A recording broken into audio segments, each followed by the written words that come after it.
Nikola Jokic is a stat pattern. a couple days ago, Kendrick Perkins, I think he came on First Take. I don't think I saw the full clip, but I saw the end of it in which he was talking about, I think he was talking about the MVP race between Jokic and Embiid. Obviously, it's between a lot more people than that because it's so wide open, but those two players were the topic of discussion. And Perkins he basically said that he thinks Jokic is stat padding.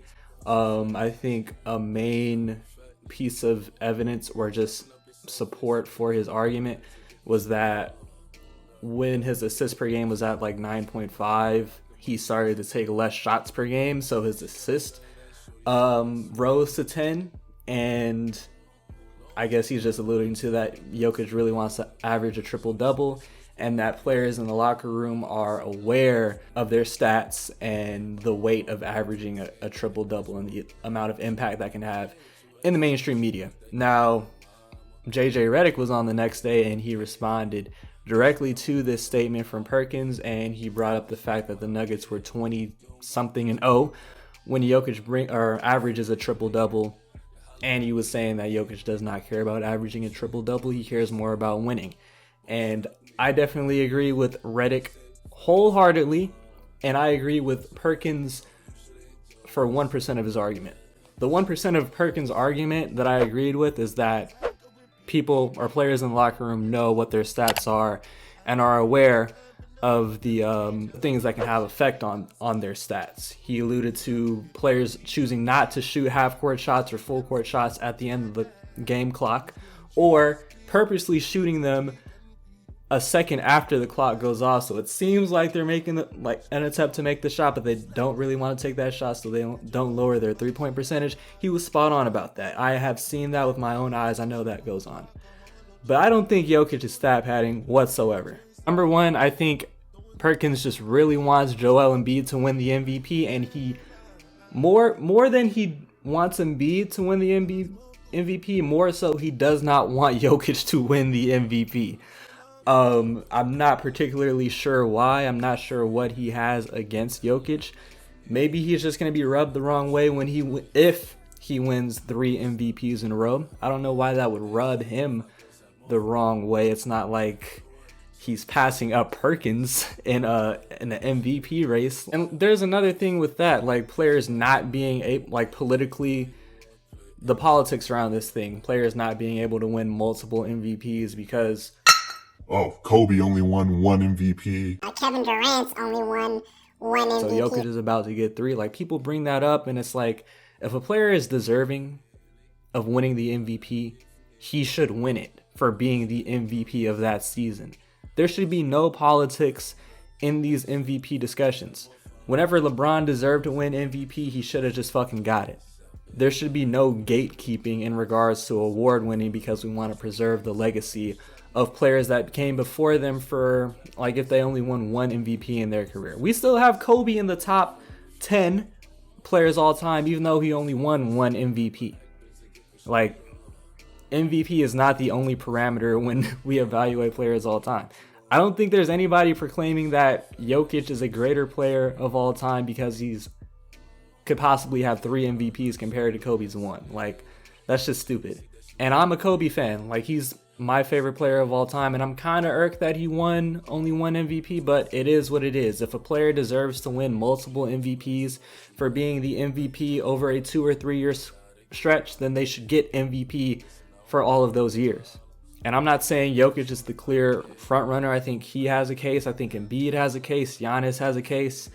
I personally want Tatum to win it because I bet $100 that Tatum would win MVP because the payout was insane. But yeah, I think Kendrick is really just trying to push out a narrative here to promote Embiid's case of winning MVP while trying to discredit Jokic for,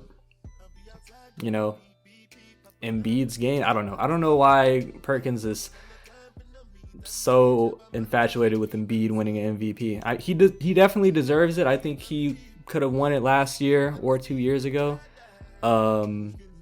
But I'm not going to be on here just campaigning for Embiid winning an MVP just because he didn't win it a year or 2 years ago. It just seems a little OD to me. Another thing he brought up, I think this was on his IG live or IG story or something. He was talking about the energy that the media had for Russ, and I guess fans had for Russ when he won MVP for averaging a triple-double, and he averaged a triple-double for 2 or 3 seasons in a row. People were saying he was stat padding as well. So because of that, we should have the same energy for Jokic. We should be coming at Jokic like with the same energy because we did Russell Westbrook like that.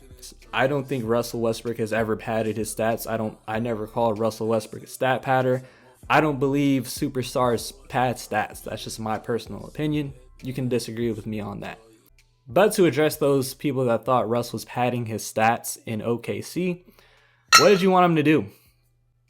That MVP campaign, I think the Thunder had a much better record when Russell Westbrook had a triple-double than when he did not have a triple-double. And that doesn't mean that he should go for a triple-double for OKC to have won games.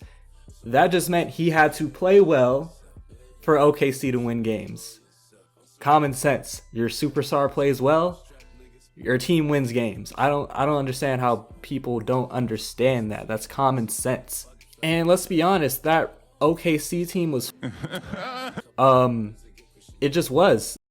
That was the year after KD left. That team was built on the backs of 2 superstars. They would have to carry that team for them to be successful. And then when KD left, it's like, they're in a state of flux. They got Oladipo, but that was pre-Indiana Victor Oladipo. The supporting cast was just. What did you want Russ to do?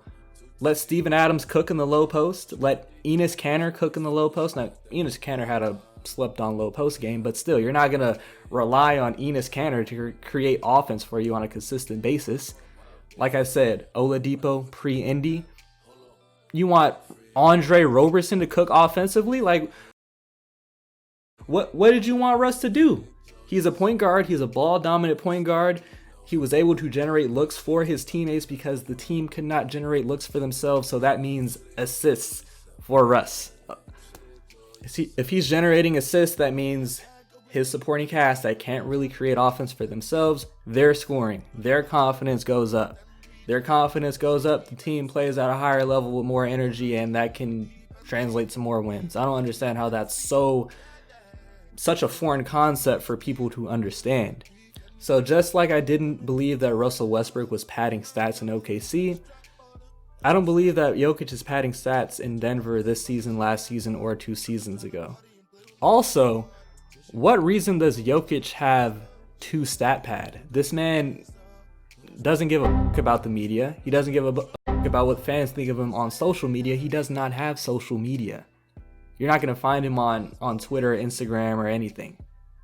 He's off the grid out as much as possible. As much as an NBA superstar can be off the grid, he is off the grid.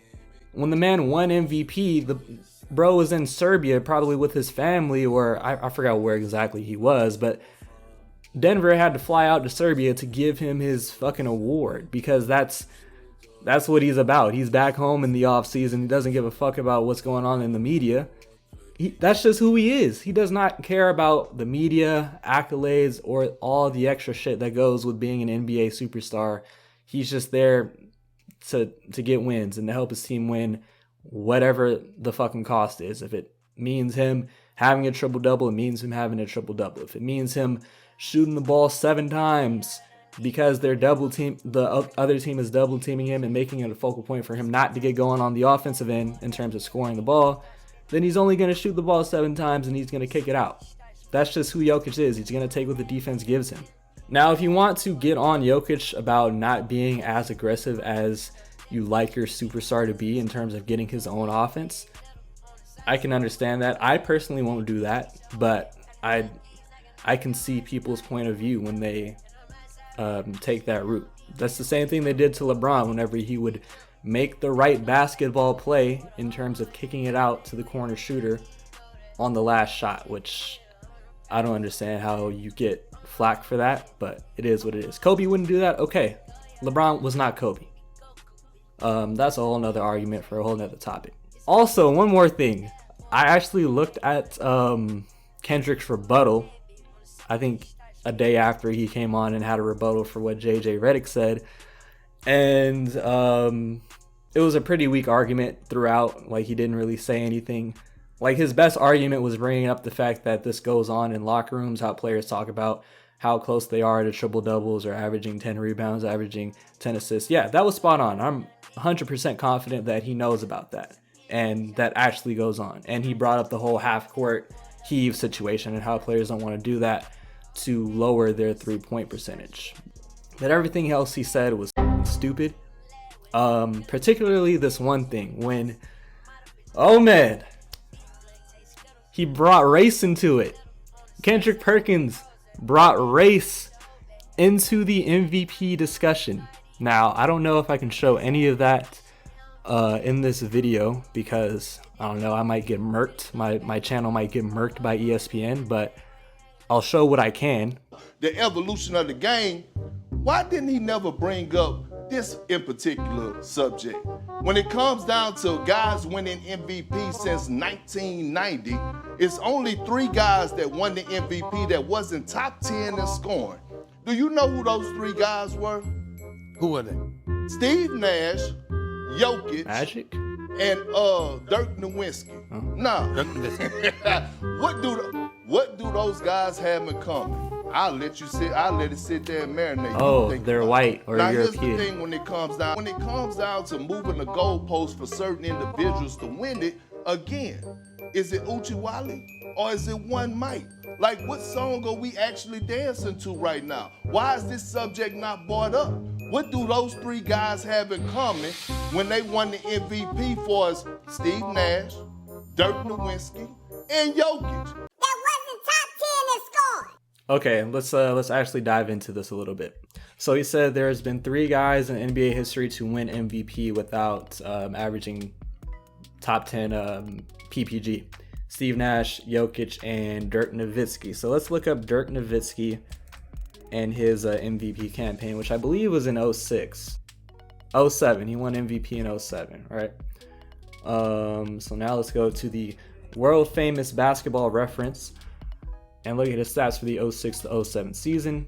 24 a game, 9 boards, 42 from 3, 50 from the field. Oh, 90 from the free throw line. Played 78 games, 50, 40, 90. A 7-footer doing that. And let's see where the Mavericks were in the standings that year.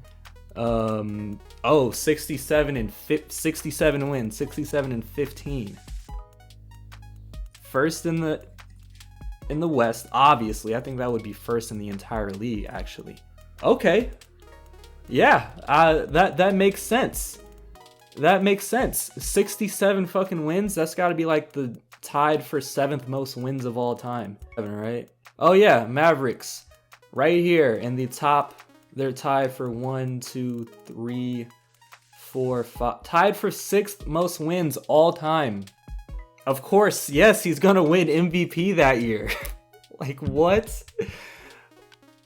What are we talking about, Perk? What are we talking about? Who's next? He said Steve. Oh yeah, all Europeans. Steve Nash. I don't know which MVP season he's talking about. It could be either one, but because Nash never averaged 20 points per game, so it could be either the 2005 one or 06 one. Wasn't a top 10 point per game guy. Okay. But was he probably leading the league in assists? Probably. Oh yeah, he averaged 11.5 assists more than Brevin Knight by 2.5. And the Suns also had the best record in the entire league. What about the next season? The Suns did not have the best record in the entire league. Okay. Oh, wait, 51 from the field, 44 from 3, 92% from the line, 50, 40, 90. That's only been done like 4 or 5 times in NBA history. Goes up to 19 and 10.5. Are we going to say that's not deserving of an MVP? Just because the man is European? Oh, and then Jokic, when he won MVP and was not in the top 10 in scoring or whatever criteria Perkins is coming up with. Either way, he was dropping 26 or 27 points per game. So That's just crazy that that Perkins just tried to bring race into the conversation for absolutely no reason. That boggles my mind. I mean, that's kind of the trend in America. We tend to just try to bring race into the argument when it actually has nothing to do with the argument or the problem at hand. But I don't know. That was just wild to me that he he tried to say that Dirk Nowitzki, Jokic, and Steve Nash only won the MVP because they're European or white, because Steve Nash is Canadian, so white. That's so wild to me. And that obviously can explain why he does not want Jokic to win his third MVP and he wants Embiid to do it instead of, like, oh my god, this shit is OD. That was actually OD and cringe. But to close this thing out, man, it's like, we gotta be better. Media, social media, stat padding does not exist for superstars. Like, what do you want Jokic to do? If he's in the post and he spots an open cut from MPJ or Aaron Gordon to the rim, do you want him to not pass them the ball for a wide open layup and instead take a contested Samba shuffle? The higher percentage shot is a wide open dunker layup for MPJ or Aaron Gordon. What do you want the man to do? And also, if a team is built around a player who was ball dominant, LeBron, Luka, Russell Westbrook in OKC after KD, and Jokic over the past 3 years, are we just going to expect them to not put up numbers? These are all guys that are some of the best passers that we have ever seen in LeBron, Russ, KD, and Jokic, the most prolific playmakers we've ever seen. What do we expect? Do we expect them to not average close to 10 assists per game? Like, why would we expect that not to? What do you expect when a team is built around a ball dominant player who excels at finding the open man? What do we expect? Also, what reason do superstars have to stat pad? If you are a superstar, you've already proven that you can get numbers. You've already proven that you can have incredible games numbers wise. You've already proven that. Everybody's looking for what's next. The next step is winning. Jokic has not been able to win a championship at this point of his career, so that's obviously what he's looking for. Championships and winning is priority number one. Numbers, accolades, all of that is completely secondary. I've already talked about how he just does not give a shit about the extra shit around the NBA. He's dialed in on winning, and multiple people have said that. His own coach has said that. All in all, I think this was just a trash attempt for Kendrick Perkins to either just keep his name relevant, because he does work at ESPN and it's a mainstream company and they get their money based off of clicks and attention. So, of course Kendrick is going to feed into that, and maybe he just really so desperately wants Embiid to win an MVP. And I don't have a problem with Embiid. Embiid is deserving of MVP this year. He was arguably deserving of it last year and 2 seasons ago. I don't have a problem if he wins it, but it seems like Kendrick is just an Embiid meat rider for some reason. I don't know what baggage Embiid has over Perkins, but it's just crazy. And he wants to promote Embiid by discrediting Jokic, which that is not the way to go about promoting an MVP candidate. And also, if this decision to discredit Jokic and say he's a stat padder was fueled by keeping his name relevant and increasing the number of clicks around his name, then doesn't that make Perkins a stat padder himself? Gotcha, bitch! Just something to think about. I'm just talking shit, man. If you did like the video, leave a like, and if you want to see more, subscribe. Catch you later.